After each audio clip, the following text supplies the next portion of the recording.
All right, let's jump right into the trade of the Colorado Avalanche and the Nashville Predators, sending over Ryan Johansen to the Colorado Avalanche. So let's jump right over here.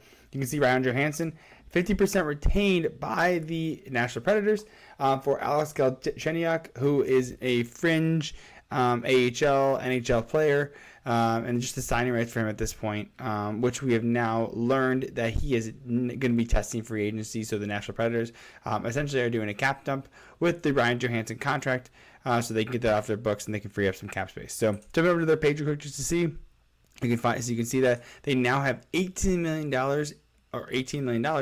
to take care of that, to take care of some free agency. We know that. I can't. Barry Trotz wants to make some big splashes. I mean, you can see, look at their stack. They have a lot. They have the first round draft picks in. You have 5 first round draft picks in the next 3 years. You have six second round draft picks. Look at that. And 5 third round draft picks. I mean, that's awesome. The one concern that I do have with their previous moves that I don't agree with is that there's only 3 dead cap spots that they're allowed to have if they want to retain salary. And so for the Ryan Johansen one is fine. It's the next 2 years. The issue is that one of these slots is actually taken up by, right here, the Matthias Ekholm one. It's $250,000, and they had to do that just to make Edmonton work under the cap for the trade. But it's the next 3 years, so that's one thing I am criticizing Barry Trotz for. But that's another time for another video. If you want to talk a little bit more on the Nashville Predators, let me know.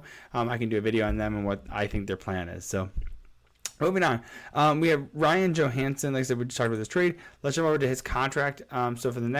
So right here you can see his contract he has for the next 2 years, 2023, 24, and 24-25 at $8 million. Of course, the Colorado Avalanche are not paying that. They are paying $4 million, like we just talked about with Nashville Predators retaining that. And jumping over here, you can see this is, and one of the things I wanted to emphasize is that the Colorado Avalanche have centers, but they want more true center depth. So if you're looking here at the page and everything, Ryan Johansen is more of he's a center right wing, but prioritizes center, right? Of course, you have Nathan McKinnon, you have Nico Rantanen, more focused on the right wing, of course. Ryan Johansen playing center. They'll probably end up signing JT Compher as well to a deal. He's a UFA. Darren Helm was injured at the end of this, but I think he might end up coming back, so he can kind of move around as well. But they have some options. This kind of shores up some of their center depth that they've been missing since their Nazem Kadri move. Since Nazem Kadri won the Stanley Cup with them, so he's gonna want to command big bucks, and he signed that 7x7 with the Calgary Flames. So this is just to shore up some center depth. Like I said, he might be the answer, but so Ryan Johansen is not the player that he used to be. Let's go down his play. I mean, he's a 4th overall pick. I mean, that's 30 years old. Again, he's not the player that he used to be. You can see right here. I mean, he's never been like a dynamic goal scorer. Played really well with the Columbus Blue Jackets. Look at that, 33 points, 33 goals, 30 assists, and 63 points in 82 games. Again, he is solid. I mean, just in 2021, 2022, in 79 games, 26 goals, 37 assists, 63 points. I mean, that definitely dipped last year, which is why I think they got him at such a discount. But if you can optimize him and play him, easy minutes, you can probably play second line. Don't put him on the power play or penalty kill. Just let him just run the second line.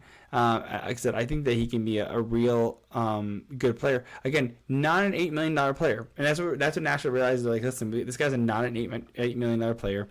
It's gonna be hard for someone to take the whole contract, but if we can have someone take half and just take the player, that's smart, right? So they're just moving out cap space to be able to make some moves.